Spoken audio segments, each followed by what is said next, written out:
కమ్మాగుందని తిన్నరు బురదా బట్టల రైతును చూసి దూరం ఉందని అన్నారు బురదా నుండి పువ్వను తీస్తే కమ్మాగుందని తిన్నరు బురదా బట్టల రైతును చూసి దూరం ఉందని అన్నారు చెమటా చుక్కల సత్తువతోని పుడమి పురుడు పోసుకున్నది కంటి పాపల కావలిలోనే పంట రాసి నెలకొన్నది వందనాలు రైతన్న నీకు వందనాలన్నా నీ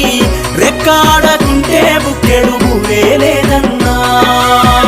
వందనాలు రైతన్న నీకు వందనాలన్నా నీ